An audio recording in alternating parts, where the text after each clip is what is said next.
Hello everyone and welcome back to another episode of the Propulsion Swimming Podcast. I'm your host Scott, and back with me as always is my trusty co-host Dan, and it's been a little while since we talked to you guys, and in that time 30 swimming world records have been broken.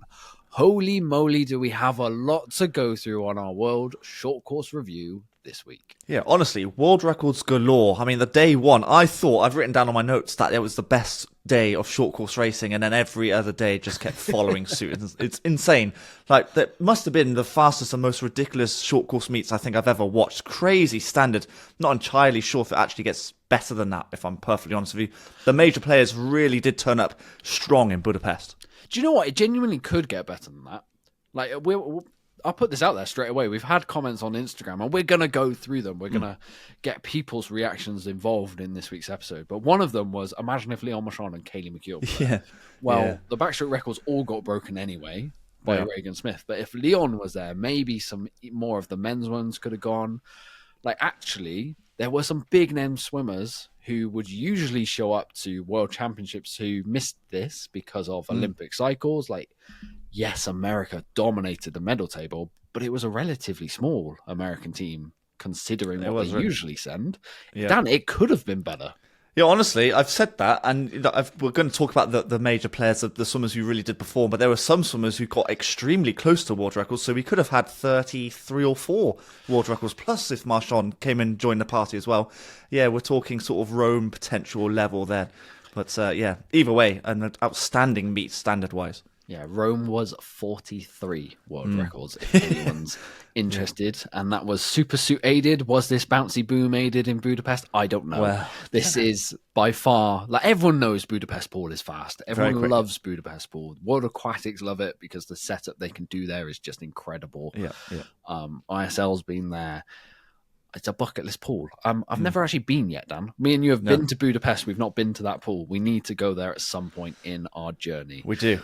But on this week's episode of the Propulsion Swimming Podcast, we're going to give our overview, our thoughts of the meet, kind of outside of the pool. Like, we're obviously going to talk world records. That's later on in this episode. But we'll go through our thoughts, just overviewing the meet. We'll then read out, as a whole. We'll then read out some Instagram comments that we've been sent today as we put it to the public to see if anyone can actually comprehend what's happened in the last week of swimming. And then we'll go through some of the top swimmers and finish with British swimmers, because first and foremost, as we always say, this is a British-orientated swimming podcast. Dan, then, I'm going to start things off with production level. We know World Aquatics is pushing really hard on making swimming this theatrical event. And we have a good relationship with JB, so John Bailey. We've had a podcast with him on the show. He runs the Aquatics GB meets. We see him at there. He is the main man leading the way in terms of production value at this meet. We've had a little bit of a message debrief with him. Some of the things that they were doing at this meet, like big screen, as people are coming out, reactions with teammates after races, it's all focused around getting the swimmer's face, not the hat and goggles, to the wider media, to the masses, to the swimming audience. And I would say it's worked. Yes, I think he's keen on getting the swimmers to show a little bit of emotion and celebration. I mean, a lot of the time they're pretty much dead when they hit the wall, but when you get out of the pool, there's a little bit of a respite between the touch on the wall and going to see the swimmers, and you can see everyone's faces. The team, they're elated for someone breaking a world record probably, or winning gold, or whatever it is.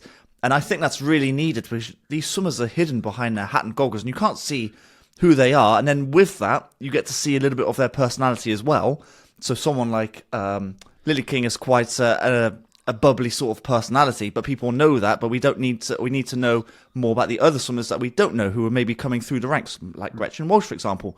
And that's the perfect way to do it, to try and get them to celebrate as a team together, and then have the interview with John Mason or Elizabeth Bysdor afterwards. Yeah, so what we're talking about is behind the blocks after every single race they had.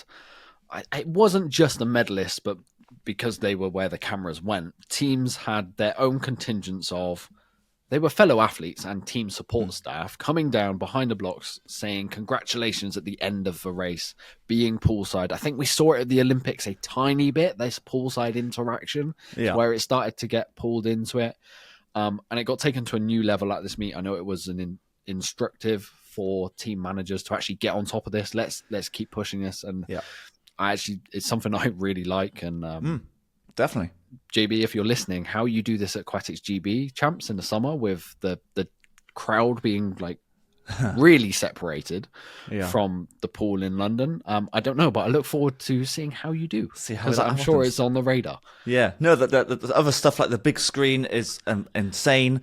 I really enjoy that. You're a big American sports fan, and you know places like the Cowboys, for example, have massive screens in the stadium. That is very much needed, and I really appreciate it. It's very simple, but like the turning door for the swimmers to make their entrance to the block, I really appreciated that. Well, it's another level of professionalism to the sport. Yeah. Because previously you're there, and even at the Olympics, you can see the marshal going, stop, go, stop, go. I didn't see a marshal. And actually, I quite like that I didn't see a marshal. You just see the swimmer appear. We, as much as we love to see behind the scenes of what's happening in that, maybe just leaving less questions for your non-swimming audience to need to know is a good thing. So it's quite a simple, oh, look, there's a swimmer up here. They don't need to know, why is this person stopping them from going and then going?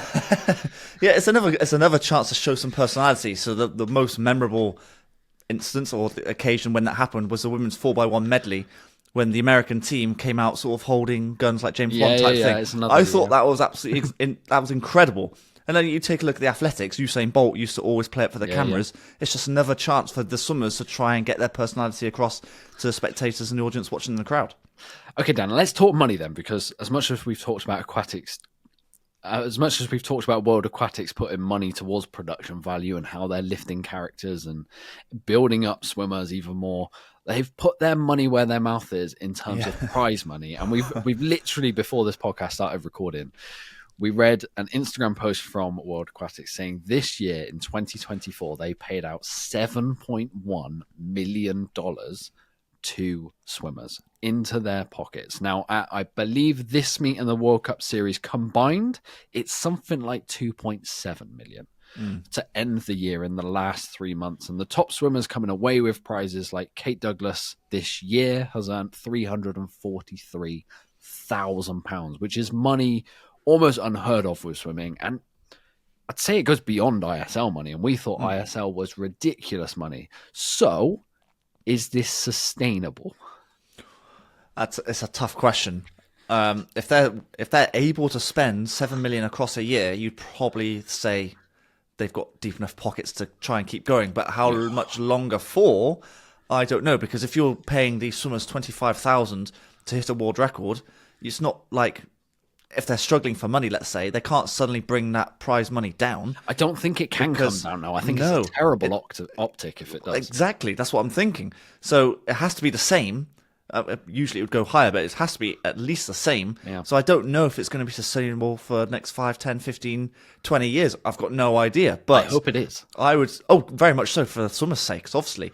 But I don't know if it is, and hopefully it is, but their pockets seem to be okay right now, and I think the swimmers, especially the ones hitting world records, are very much benefiting off it. Yeah, we've had this conversation so many times, but now if you are a swimmer and you know you are fast at short course meters compared to long course meters, you target this meet. Like, even if this is straight off the back of the Olympics, you can line your pockets. Yeah, it's a real thinker now, because if you're, let's say, a 16, 17, 18-year-old and you think, I'm really good at these underwaters and these turns, and I should really be targeting these short course meters rather than the long course right now, I would probably do the short course season and really focus on that. You see it with Matt Sates. He used to target this because it would fund his career, his season, effectively. Yeah. And you look at the figures that these swimmers can potentially make. Maybe they should target this as a big major meet. I mean, it's a major meet, it's the World Championships, of course, but then swimming is it's all about long course. It's all about the Olympics, of course. So people try and target the long course season more than short course. But it seems as though the money is in short course meters right now. I suppose the question is, will this same payout or, incentive of money be the same for long course worlds in the summer? I would say yes, it will be. Like they're not going to drop it. Thought it would be, because the paydays in Doha earlier this year were high. Yeah, but your logic holds with targeting short course meters, because actually then the competition when it comes to long course worlds is harder because it is the more traditional format. A lot more people target that because it's the Olympic format.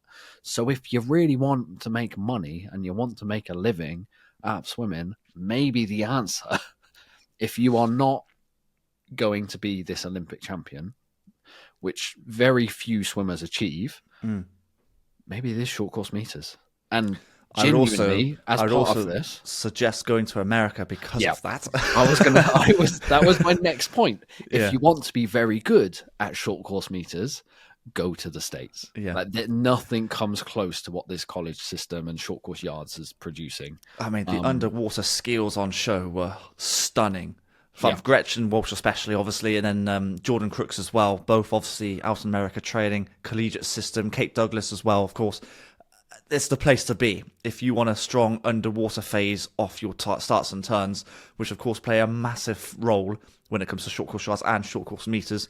And it's a shame Aquatics GB kind of discounts you if you go over there, because I would love to see what some of the short course meter or short course yard swimmers that are over there now could possibly have done at this meet. Like Alex Painter's over there at Florida, Johnny Marshall. It could have been stunning. And there's more going. Like we'll talk about her later on in this podcast, but Eva's off to Texas. So is Calvin Fry, who's just done incredibly well at short course meters in this country.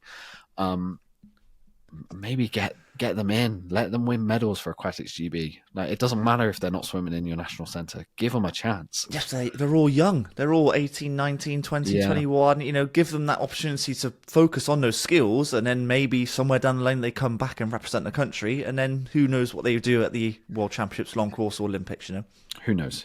Right. Okay, that's our major thoughts. But what we'll do before we take a break is go through our Instagram comments that have come in, because we want you guys to have as much say into the podcast as humanly possible. So, Dan, I'm going to go through them. Yep. Okay, so the first one, Budapest always puts on an awesome show, and I think it helps with the fast. So, obviously, the fast swimming, the fact that Budapest is an incredibly good venue, and the production value of the meet was off the charts. I agree. I think it does make for a fast swimmer. Surely the strong atmosphere helps everything. Like you look at the Paris Olympics, where every time Marchand was racing, the place was like electric, wasn't it? And every time Hubert Cross was racing, my God, I think the roof was taken off, you know? So it definitely it must help with speed and general morale of everyone, I guess. Must have been a downhill 24.5 meter pool. Well, it's definitely not downhill because water's water. I don't think it's short. They would have measured that because of all the world records. Like, they even have to go do that at Pons Forge. Talking of Pons Forge, though, Bouncy Boom. There might be something in that. Who knows? Possibly. Which, of course, then helps with the momentum and the speed under the water as well after the turns, of course. Yeah, possibly, but of course, we'd never know. World Aquatics will never offer that kind of prize money again. I think they have to, whether they have to pay out like this again.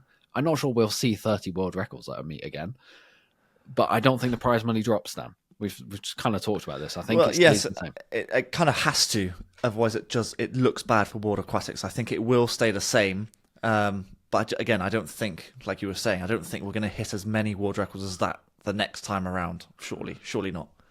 Duncan would have broken the 2-free world record as well. That was one of my best world records, but we'll get to that in a minute. Quite possibly. I mean, he was looking really good in that World Series, wasn't he? He won all 3 of the legs in the event, winning the Triple Crown, which he could have got another crown if he won at the World Champs as well. Very possibly. It would have been an amazing race between him and Hobson for sure. Short course swimming should be taken more seriously. This meet was fun to watch, and I think the primary word in that is fun. Swimming at this, like we've always said, short course is the entertainment factor of swimming. Yep. And that's how you come through swimming as well. You all start at sort of your level 3 meets, your counties, which are now long course in this country. But that's how you all started. Like the short course is where you begin. And so if you can see the top end of swimming in that format, it makes for good showing, I think. Eva might be the brightest future GB hope. Right now. Possibly, yeah. We'll get to that. Yeah. I think we'll get to that. And one more that I think we'll get to after the break and we'll discuss later on this podcast. Overall, Team GB's performance has been pretty disappointing. Do you agree or disagree? I actually thought we did all right. I think when we previewed it before, we said that Abbie would probably have the best chance at a medal. We did say Ben Proud, but of course he pulled out. I wasn't expecting, we'll get to this, I wasn't expecting a women's 4x1 medley silver. That was a good result, I think. I think given the squad that went and the expectations that this is a meet for the future for GB, I think expectations were tempered. So I think disappointing's a strong word. I think in some swimmers' head they might be disappointed because some of them didn't make finals. I think that would have been the aim for every swimmer in the squad. Some didn't make their finals. A lot did. But I think a lot of people judge performance on medals. Yep. And I don't think we were ever going to win that many medals. I mean, in hindsight, America absolutely trounced everyone. Yeah. But we actually did. I thought we did okay. I think okay it's good. Yeah. And we'll discuss the performance a little bit more after this break.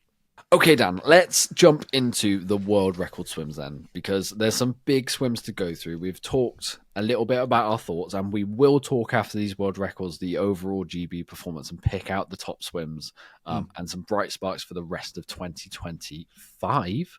That's weird to say. But 30 world records, just less than the 43 in Rome. Top swimmer quite comfortably, and I'm very glad I called this, Gretchen Walsh. 11 world records hit in total, 9 individually. What the heck? Yeah, and it's actually really difficult to try and pick out which one of those world records was her best performance. I mean, all of them were insane. I mean, where did we begin? The 100 fly. So she broke it in the heat, the semi, and the final, and takes chunks off of it every single time. Maybe not from the semi to the final, but just the underwaters are completely mental. I did actually watch, and I did see someone else mention this as well, but you know, in streamlining, you usually lock your hands on one on top of the other. Her hands or fingers are apart when she's doing it. And I do wonder if there's some sort of added benefit of that at all, or is it simply just because the undulation is so strong? I mean, whatever she's doing, copy it. Well, you would, wouldn't you? Like if I'm a swimmer now going from a training session tomorrow morning, I'm doing the hand whatever she's doing. Yeah, I'm copying that from now until nationals at the end of the year. It was sensational, and not just the fly, and it was on freestyle as well, backstroke as well. That 100 IM was, I mean, that 100 IM world record about a month or two ago was a 56.7. It's now a 55.1. So it's lost a second and a half. Look, what on earth? Oh, God. Just incredible. Do you know, I think the most impressive swim for me was the women's 4x1 medley, because they broke a world record by 4 seconds. Yeah. And 7 seconds ahead of the rest of the field. 7 seconds ahead of it. That's almost a length. Yeah. In a short course ball. Honestly. She was sensational. And the 50 fly was also a good one, because that was a 15-year-old record, I think. The first swimmer sub 24 as well. Yeah, I don't know which one of those races was the best for her, but she came away with a lot of money, which we'll talk about right at the very end as well. Yeah, loads and loads and loads. We're going to have our end-of-year awards voting this weekend as you're listening to this podcast. Our nomination period it might still be live if you're catching this episode at just as it goes out. Over on our Instagram, we're going to give people the chance to nominate their swimmer of the year. Dan, I'm actually going to be campaigning really hard to put Gretchen Walsh in that now. Based on this meet. Me and you are going to have a strong discussion before Friday when we put out our final shortlist of 3. I know she didn't win an individual gold at the Olympic Games, but this is a truly, truly special meet that might only be second to Phelps in Beijing. It might be up to that level. If we're saying short course swimming needs to be taken more seriously, this is like that. No one's ever done this. Long course worlds. No one's ever done this Olympics. Broken this many world records. No, I see what you're saying. Phelps has done what he did, but he didn't break 11 world records. Yeah, I do see what you're saying. But in my head, I don't want to sway people here, but in my head, you've got Marchand, McIntosh, and probably Kaylee McEwen, all of which have won at least 3 Olympic gold medals. So if I remember correct, she won 2 relays. Yeah, 2 relay golds. Yeah. So I One suppose when you're one- comparing medals like that, there's obviously she's lower down than that. But of course, she hit the world records. Kaylee hit loads of world records. Marchand did something insane in Paris. So it's going to be difficult. We're going to have that's a real tough discussion to go Nominations through might sway it. there. Yeah. Well, if she gets a high percentage of votes, then we have to try and put her in. We have to try and include the public, of course. But yeah, she did something really quite incredible. Let's leave it at that. I think it was insane. By the way, it doesn't compare to Phelps. Like, I've seen people on Instagram engagement farming by saying, like, does this beat Phelps's 8 golds in Beijing? It doesn't come close to that. Who's saying that? A different podcast in America. Nowhere near. Nowhere near. It's incredible what she's done, but the best of the best in the world aren't actually here. Like, there are ones missing. Yeah. Yeah. And Olympic Games is different in terms of not even just in the pool, like out the pool, all of the media stuff that goes into the Olympic Games. We've spoken to swimmers. They have like 3 hours of media after a race. Yeah. I think it kind of goes without saying that Phelps achievement in Beijing is not comparable to anything that anyone else has really done. I mean, I don't think that's ever going to be broken. Unless, yeah, maybe. But yeah. Who knows? Anyway. Never say never. We never thought 11 world records on one meet would go. No, that's very true. You're right. 30, but 11 by Gretchen. Now, we talked about the women's 4x1 medley relay by America, 4-second world record. That was led off by Regan Smith in a world record. And I think that world record lasts for a while because I'm not sure anyone can get down to it. As much as there's the tick and tack between her and Kaylee McEwen, that's a long way lower than what Kaylee's done now. She has... Yeah. That world record has dropped and dropped and dropped this year. Yeah, I think Regan is better at the underwaters, I think, than Kaylee. Kaylee's got the better swim speed. Just another swimmer who's just blowing the doors off everything that she's doing at the moment. She's got the world record in the 50, 100 and the 200 back, so clean sweep in all of those races, and not just beating the world record, but kind of smashing it as well. Yeah. I mean, that 200 backstroke, she took off near enough a second. The 50 backstroke was basically an even split on a 50. What? That just shows how good her turn is. And yeah, exactly. Yeah, and then the 100 backstroke, which she actually did negative break. Split that 50. Yeah. She broke the world record effectively in the mixed relay, but it doesn't count because it's a mixed relay. And then she broke it in the actual. And then she broke it in the actual medley. Yeah, even faster. Yeah. So yeah, honestly, is she the best back? She has to be the best backstroke in the world right now. It's like if you put them in the long course pool, I'm still picking Kaylee. Yeah, well, so am I. That's the thing. But short course, yeah, no. I guess recency bias is leaning towards Regan being the best backstroker right now. But again, I said this on a preview. That's kind of a shame that they didn't get to race each other. But I completely understand why Kaylee didn't race. Yeah. Actually, maybe that did free Regan up to swim the meet that she swam. Yeah, possibly. Yeah, there wasn't that big. I'll be honest, there wasn't a spotlight really on Regan Smith at this meet. Yes, she was doing these incredible swims, but the spotlight was on Gretchen Walsh, it was on Jordan Crooks, it was on Summer McIntosh. Yeah. For once, it wasn't, oh my God, this mega head-to-head of world record holders. Well, she still says... She swam free. Yeah, she's actually did open up saying that she has some demons in the 200 backstroke from way back in, 2019? So like 5 years ago? Well, because she set the world record and then struggled to make the team. And then couldn't get there, yeah. So obviously, hopefully that's a monkey off her back now. But yeah, another fantastic performance from her. And again, made loads of money through her achievements as well. Shall we talk 2 more Americans then? I'm slightly... As a Brit watching this, I was a bit sick of Americans by the end of this. But clearly short course yards is the way to go. It gets some very, very good swims. Kate Douglas, she set a world record in the 200 meters IM, a race that earlier on this season, in fact, literally just a month ago, she said she doesn't like racing. Just as well, she does like racing it because she takes down Hossu's record in Budapest. I wonder how that went down in Hungary. Yes, yeah. I mean, the final 2 legs of her IM, the breaststroke especially, is just so strong. I mean, no one in the world can live with that, apart from Summer McIntosh, who's ahead already after the flying back, I guess, but she didn't race it. Yeah, I mean, I think that 200 IM field was probably the fastest that's ever been, and that included Abbie, of course, getting her bronze. So yeah, honestly, an amazing race from her. It just showcases how important these underwater skills are. on even on breaststroke. Every stroke. Yeah, breaststroke for Kate obviously is really important. And then that obviously backs up her 200 breaststroke wins from the World Series with another world record in the 200 breaststroke as well. Yeah, she's gone a 2:12.5. Before this year, that world record was a 2:14. Yeah. 2:14. They're just chunks off world records, which is why short course swimming needs to be taken so much more seriously. See, we might actually understand what the limit of human swimming is. Right, final American then. Luke Hobson. I didn't overly predict this one heading into the meet. No one did, surely not. He beats the 2:3 world record in the 4x2, of which, by the way, that American team, no matter how good Aquatics GB have the 4x2 relay, they were never beating them in short course meters. That swim was incredible for the whole of that team. He goes at a 1:38.91 to take down Biedermann's record, and then backs it up again in the individual to knock another 0.3 off. He's a real contender now for 2:3 long course. Because he's no slouch. Yeah, has to be. I mean, the world record is obviously extremely tough. Biedermann's world record from 2009, so it's a super world record as well. He beats it in that relay and then takes off another 0.3. Like, what? 0.3? Yeah.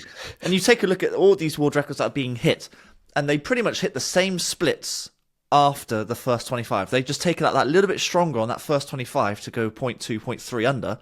And then they hold that same split that they've just done previously in the semi-final or the heats previous.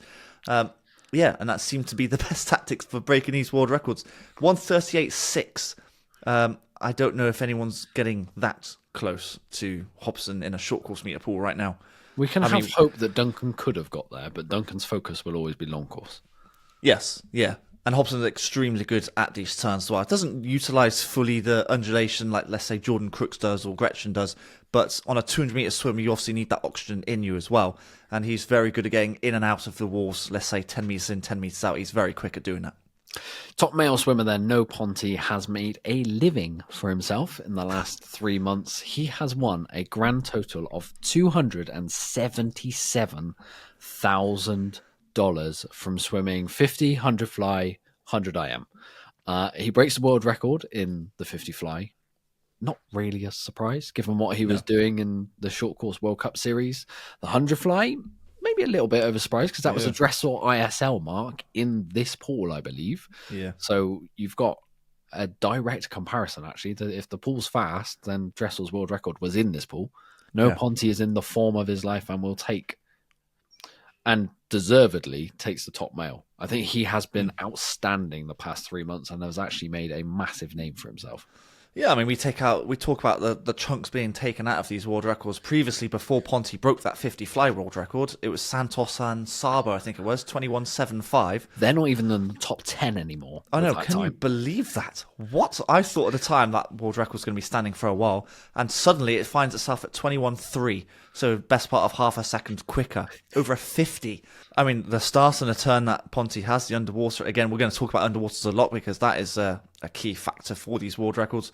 Honestly, insanely quick over a 50-meter butterfly. It's his turnover as well. His turnover over his stroke, I've not seen one faster. The stroke rate is really quick. And then the 100 fly, it was a little bit of a surprise, but given his form, I suppose he deserves it, I suppose. Just takes down a really iconic record, I suppose, because that Dressel world record was insane from ISL, and nigh on the same sort of time, 700ths in it, but Ponte takes it on the touch. So we've got two more swimmers we're going to talk about now before we get into Brits. I'm going to ask you this question now, Dan. What was your favourite race, like your top race of this meet? Oh my God. How much thinking time do I have here? Because you can discuss, you can let me know after we've discussed the next swimmer. Right, okay. Because mine was Jordan Crooks's 53. To go the first man sub 20 seconds is like this iconic mark. Yeah. Essentially, I think I remember Dressel tried to do it in a laser. Yeah, if I remember. That's correctly. right. Yeah, he did. Yeah. I've seen. I'm completely lost for words. How someone can go sub 20 seconds, but it is this iconic mark that when someone first went sub 21 seconds long course, the whole world sat up and remembered the name who did it, which was Freddie Bousquet. I believe you're right. I think you are right. Yeah. I should know this. I believe it was Freddie Bousquet. Everyone from now on is going to know the swimmer from the Cayman Islands, Jordan Crooks, as the first man to go sub 20 seconds. We've talked about all of these world records, and they will all blend together because 30 world records, it's hard to pick a standout one, and a time isn't going to stick with you. A sub 20 seconds is that iconic moment in swimming that will stick with you. Yeah. I can't remember what he split on the first 25, if I'm honest with you, but it would have to be 9 seconds. So he's gone out 9 and come back in roughly 10 and a bit. I will get that for you because my race data produced an amazing statistical analysis on it. So at 25 meters, he went 9.5. Yeah. To break that down even further, for the first 15 meters, he went 4.9. So sub 5 seconds, which is the magical marker. Yeah. And then he came back in a 10.4. And his turn was 5.91 seconds. Off the wall to 15, off the turn. Dear, oh dear, oh dear. And that's without a dive. Is fast. Deary, deary, deary. I mean, he did really well to break the world record in the heats. I thought 20.08, that's a fantastic swim. And then takes off 2/10. What? Takes off 2/10. I think if you break it down just like that, that must be the perfect swim.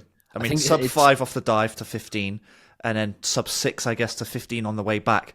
I mean, the way he does his undulations, very much like Caleb Dressel does, but he uses his entire body. The kick starts from his fingers. It is powerful. Yeah. Oh my word. Yeah. I think you're right. I mean, he has to be. That name will be remembered in swimming forever, effectively. Yeah. Which, for me, is why it's the race of the meat, because all of this blur of world records, money, everything else, the iconic sub 20 is now associated with Jordan Crooks, which is why that has to be the swim of the meet. If you pick anything else, Dan, I'm going to be annoyed. I can't disagree with you too hard, but I really enjoyed Luke Hobson's just because I wasn't expecting it at all. Then again, I wasn't expecting Crooks to do what he did either. But it's between one of those two for me. I'll put them on the same level playing field. But both incredible races, incredible swims from both. Okay, we'll finish off with Summer McIntosh. She had an incredible meet, as she always does. How is she last? How are we talking about her last? I don't know. And we went into our review, or we went into our preview, right at the end of it, we spitballed some world records that might go and some races to watch, and I said, Summer McIntosh in a 400 IM, and then I kind of checked myself, and I think I might even have taken it out in the edit, and I just went, I don't know what she's going to do short course, because she doesn't have a turn like Gretchen or Kate Douglas. She doesn't have these underwaters, but she might just be the best swimmer on the surface in world swimming. What she's very good at, I don't know if you noticed, but going in and out of the turns, she doesn't breathe on the first stroke, whether that's the 400 IM or the 200 fly. She doesn't breathe on the first stroke, so she kind of holds that momentum off the turn and the underwaters, and that usually then helps with the swim speed on top afterwards, which she uses to advantage really quite well. Yeah, I mean, she's broken a 10-year-old Belmonte record that wasn't even close. Yeah, sub 2 minutes as well. Second swimmer to ever done it. Just, how are we talking about her last? 350 for a 400 free. I mean, honestly. Well, we're talking about her last because it's good to end on a good note. I mean, geez. I mean, she actually got a world junior record in a 200 backstroke. How is she still setting world junior records? That's how young she is. Yeah. I don't know. I mean, she is the future of swimming. As Leon Machado is, she is the future of swimming on the women's side by a long way. She's very much the face of swimming, along with Leon Machado, the face of female swimming, let's say. I suppose as of right now, people are going to be talking about Gretchen doing what she's just done, but McIntosh has just broken effectively 4 world records if you include that world junior record in the 200 backstroke as well. So, she's not done too badly either. So, yeah. Oh, man. Okay, in all of this, let's talk about the Brits. Because we took a truncated squad of 16 to this World Championships. I don't think massive expectations were on them, especially when Ben Proud pulled out, kind of removed any chance of men's relays. Even though I don't think Ben was going to swim 100. I don't think so. We missed out him in the 50 next to Jordan Crooks, which could have been fun. I know. Could have been really, really fun, but we don't know what he's done post-Olympics. I'm fine with, we've already discussed this, I'm fine with the squad that got sent. We've made our thoughts clear on that. And I think Abbie's medals save the overall, the headline figure, if that makes sense. Like the overall perspective of this is British swimming is looking towards the future of LA. But Abbie bringing home 3 medals in her 3 races puts a big tick in the box of, you know what, we came away with something. In races that are extremely tough as well. I mean, the 200 Really IM tough. when you've got Kate Douglas in there, you've got 400 IM with Summer McIntosh, and she's still on the podium. I can't remember which race it was now. I think it was the 200 IM against Kate Douglas, and her backstroke leg was insane. Like, she outdid Kate Douglas on the underwaters. And then Kate Douglas is quite good at breaststroke, obviously. But Abbie is probably the best in this country short course swimmer right now. Basically has proven that. I mean, she's criminally underrated as well. Yeah, 2-second PB in a 200 IM, 5th fastest ever, British record, of course. That was her first international individual medal as well. Can you believe? Really? Yeah, I think she said that on the interview with Nick Hope, which is actually quite stunning. Wow, I didn't know that. I thought she had won something before, but no, you might be right. No, you must be right, because Abbie said it. Yeah, I mean, European, they've won relays, of course. Aquatics GB would look terrible at this meet without her. Like, on paper, like there are swims in here, like Ang Harrod got the British record in the 100 breaststroke, looks incredibly good. Yep. Amelie Bloxage came, I think, 7th. Yes, that's right. Yeah, 7th in the 1500 meters, which is incredibly encouraging for the future. British junior record, I believe, as well. Yeah, that swim. Yeah. We got a silver in 4x1 medley relay. We said we didn't see that coming. No, very, very good, albeit 7 seconds behind the Americans. But we don't need to we take the wins. Yeah. I think we're going to be judged on medals, of course, and we came away with 3 medals, 2 bronzes and a silver. Again, if Abbie weren't there, we'd be coming away with none. So it doesn't look great from that point of view. But yeah, again, it's a learning process. You look at the squad, and the experienced swimmers were Abbie and Ben. I think they were Max. Max as well, of course. They were our most experienced swimmers. So that's really 3 swimmers. Ben pulled out.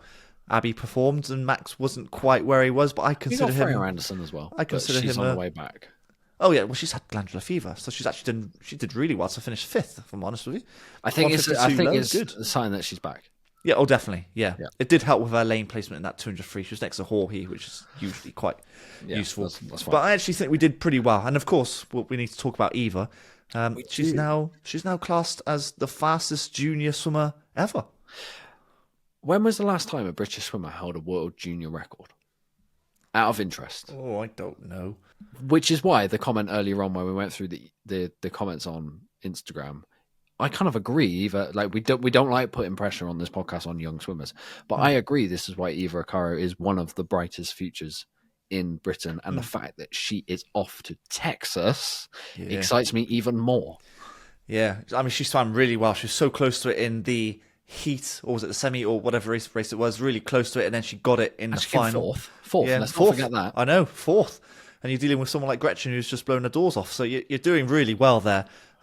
Only just turned 18 as well, I believe. So she's got a long stint potentially in this sport as long as she enjoys it. She's made the move to Repton from Seven Oaks, and it seems to be the process and the development is working really quite well for her right now, and I'm very excited to see where this goes for her. Absolutely. Yeah, 100%. Overall, British opinion is look for the future, but Abbie Wood is criminally underrated. I would say that's our headline review of the British squad. Yeah, I think so. You've got Abbie, obviously doing exactly what she was supposed to do, hitting PBs, big PBs as well. And then you've got the future of Eva and Amelie Bloxage, swimmers like that, hitting pretty much British records or world junior records, you know? So it's, really quite promising. The girls, again, stood out. Yeah. Okay, so that rounds up this week's episode of the Propulsion Swimming Podcast. We are going to be back in, I believe, 8 days. So 7 days' time is Boxing Day. We're not releasing an episode on Boxing Day, but what we are going to be doing is releasing our end-of-year awards show on the 27th of December, and we're going to set that live at about 6 p.m. So mark that on your calendars. That's when we're going to get it up. And in the meantime, if you haven't already followed us on Instagram, that is where you guys can have your say and your voting on the awards. We say it every year. We want our we want the public opinion to actually count for something in our awards. So we give you guys 34% of the vote. I get 33, Dan gets 33. So that if it's ever a tie, the public gets the biggest proportion. And it goes to a tie relatively often because we disagree. We often disagree. So yeah, the public actually has a big sway in the voting. It does. So head over to our Instagram at propulsion_swim if you haven't already. That's where you can vote on our awards. I think there's something like 14, 15 categories to be voted on. And until then, guys, we will see you in 8 days' time for our final episode of 2024. Yeah, thank you for listening, everyone, and we'll catch you on the next one. You've been listening to the Propulsion Swimming Podcast with Scott and Dan. We want to thank you for joining us and invite you to subscribe to the show, as well as checking out the Propulsion Swimming YouTube channel for weekly tutorials and videos to get your swimming fix. We will be back next week. Until then, we'll catch you on the next one.